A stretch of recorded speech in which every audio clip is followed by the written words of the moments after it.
Nosotros accedimos al gobierno en el año 2005 y dentro del programa de gobierno presentado a la ciudadanía estaba la reforma de la salud como algo necesario para la población, para las instituciones de asistencia médica y también para el personal de salud. Había sido ese programa discutido durante muchos años. Nuestro partido llevaba 33 años luchando por llegar al gobierno y por lo tanto ese programa recogía los puntos de vista de muchos profesores, de muchos trabajadores, de muchos usuarios que se habían acercado a decir cuáles eran las necesidades en materia de salud que entendían ellos, tenía la población del Uruguay.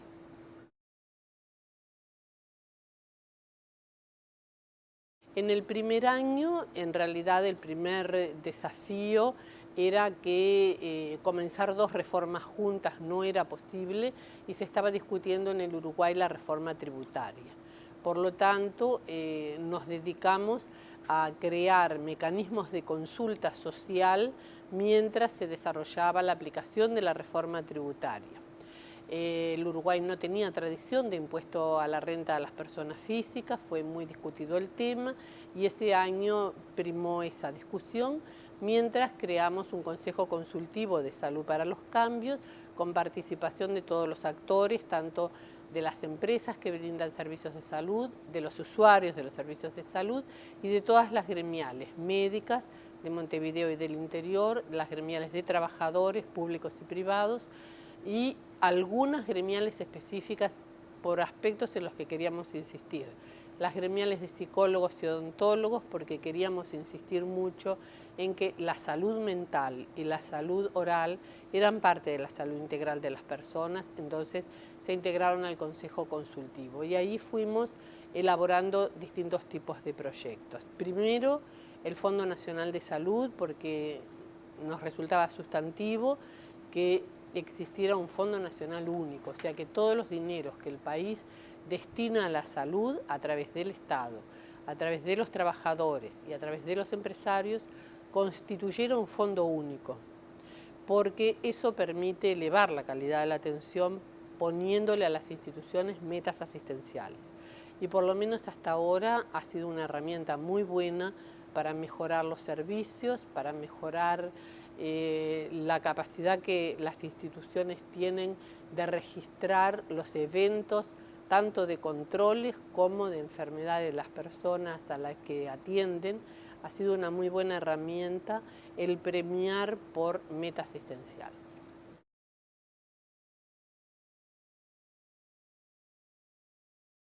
Bueno, en realidad eventos hubieron de todo tipo. Los negativos que de alguna manera se aprovecharon mediante un diálogo fluido a pesar de las dificultades fueron que muchos de los que antes de empezar con la reforma eran socios naturales, después presentaron quejas, paros y dificultades. Desde todas las gremiales, tanto médicos como no médicos, pero fundamentalmente de las gremiales profesionales. Hubo de alguna manera como una adhesión intelectual y una deserción práctica, podríamos esquematizarlo, con sectores más desconformes que otros, en la medida de que se pensaba que se iba con la reforma a disminuir en algunos casos, sobre todo de especialidades que ganaban muy bien, que se iba a disminuir sustantivamente sus ingresos. En realidad no tocó los ingresos la reforma de la salud, sí la reforma tributaria, pero bueno, que al que gana más es el que paga más. Y la reforma de la salud en realidad también está basada en un porcentaje de los ingresos de las personas y pagan un 4,5% de los ingresos los que no tienen hijos menores de 18 años, un 6% los que tienen hijos menores de 18 años o discapacitados a cargo que durante toda la vida quedan asegurados. O sea, la persona después que entra ya queda asegurada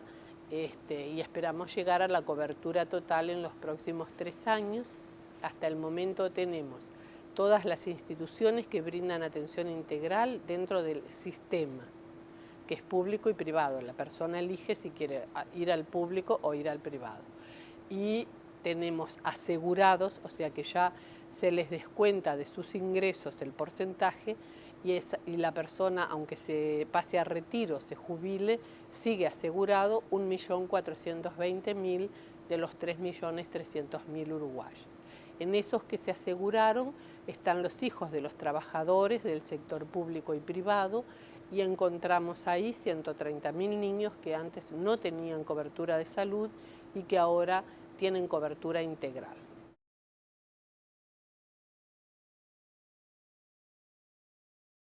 En primer lugar, el presidente de la República, que es médico, o sea que contamos con una ventaja muy importante. No solo se había comprometido con reformar la salud, sino que además es médico,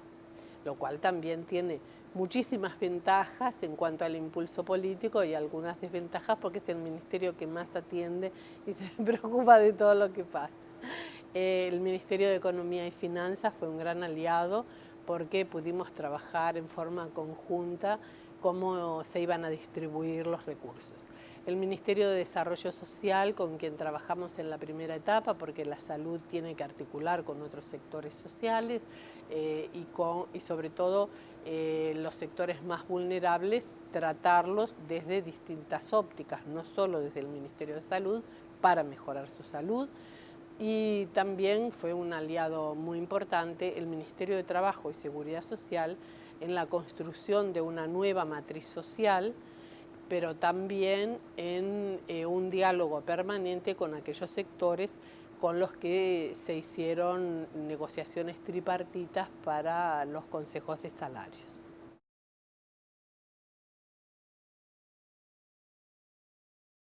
En realidad el presidente hace Consejo de Ministros durante todos los lunes y ahí se va pautando un cronograma de trabajo en el que todos los ministros aceptamos. En primer lugar se trabajó todos los ministros por la reforma tributaria y posteriormente se trabajaron todos los ministros por la reforma de la salud. En realidad es una tarea del colectivo impulsada por el presidente, de la misma manera que lo han sido la reforma de la educación, el plan Ceibal, One Computer per Children, ha sido de apoyo de todos.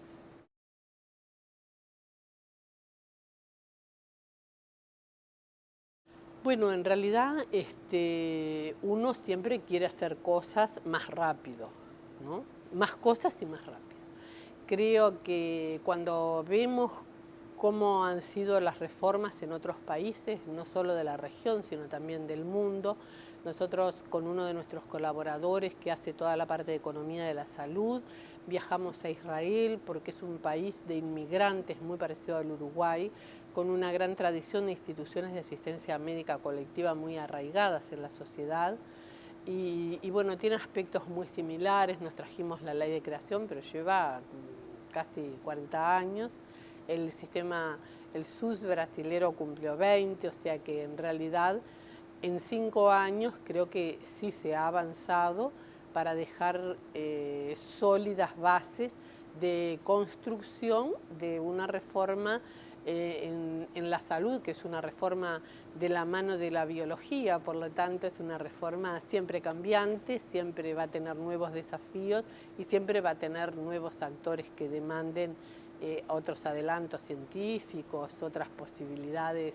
de mejorar su acceso, de acceso diferente, no solo a los servicios, sino a cómo procuran los servicios. Hoy, en realidad, hay núcleos importantes que reclaman el tener número para la consulta vía Internet, el pago vía Internet, o sea, hay siempre muchos desafíos que los va a haber en el futuro, pero creo que la base de que se pague de acuerdo a los ingresos, de que el Estado coloque un porcentaje, de que exista un fondo único, eso creo que es una cosa muy buena, que una Junta Nacional de Salud administra ese fondo en la que participan las empresas, los usuarios, los trabajadores y el Estado a través de la Seguridad Social, o sea, del Banco de Previsión Social, del Ministerio de Economía y Finanzas y el Ministerio de Salud Pública, con 2 representantes, uno que preside esa junta. Creo que esa estructura es muy buena para la administración del sistema.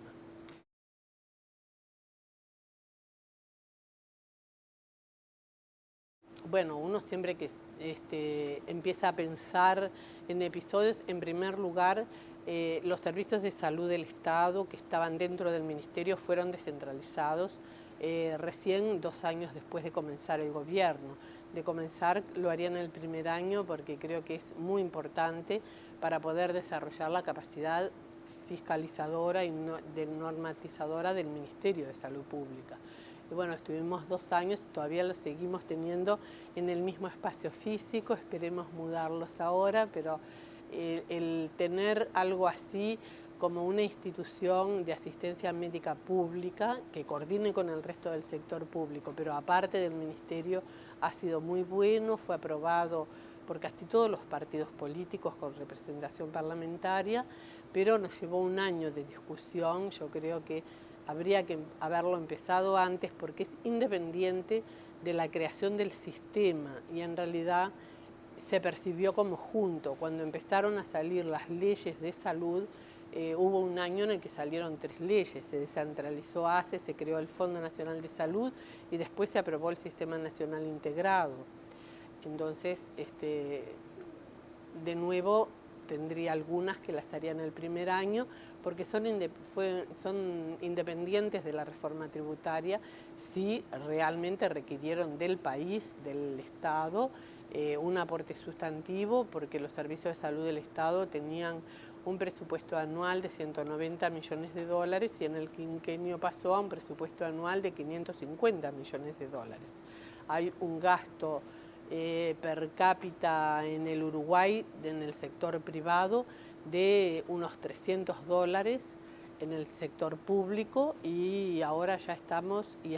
en menos de 100 en el sector, 300 en el sector privado y ahora ya estamos prácticamente llegando a esa cifra, unos 280 en el sector público y partimos de aproximadamente $70.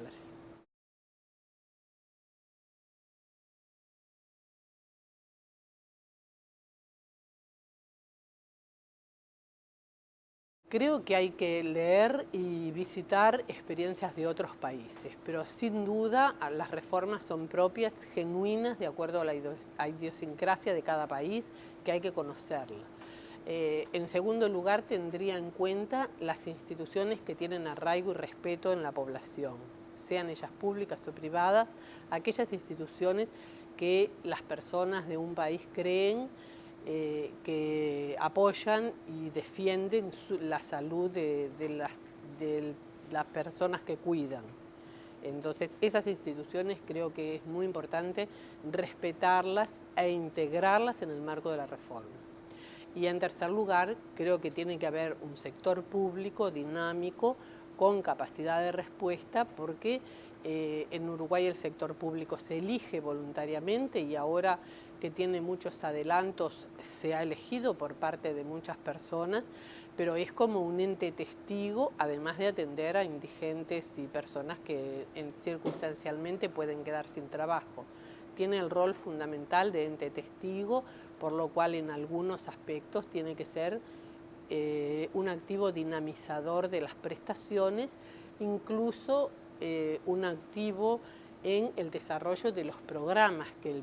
el Ministerio dicta, porque el cambio en el modelo de atención para ir a un modelo más de promoción y de prevención que de curación y de hospitalización requiere que haya uno de los prestadores que se destaque por las medidas de promoción y prevención. Nosotros las atamos a las metas asistenciales y eso también creo que es un aspecto bueno que yo recomendaría porque hemos incorporado como meta asistencial el control del embarazo y del niño a los 2 años de vida. Es un aspecto que para el Uruguay es muy importante porque es un país muy pequeñito y nacen poquitos niños, hay que cuidarlos muchísimo y se le paga a la institución que cumple con un porcentaje determinado de control que cada vez va subiendo, o sea, para que cada vez vaya mejorando más. Se le paga por los que eligieron su médico de cabecera o familia, un porcentaje de dinero a un porcentaje de personas que eligieron. Eso los obliga también a que las instituciones miren el territorio y el ambiente, y se paga también por capacitación en el primer nivel de atención, para que desarrollen y capaciten a todas las personas, médicos y funcionarios que trabajen, médicos y no médicos, que trabajen en el primer nivel de atención. Las metas asistenciales y el pago por meta, aunque sea poco, las instituciones lo quieren, lo defienden y les da respetabilidad frente a las otras y también un elemento de propaganda frente a la sociedad, así que ha sido un acierto y lo defienden con mucho calor.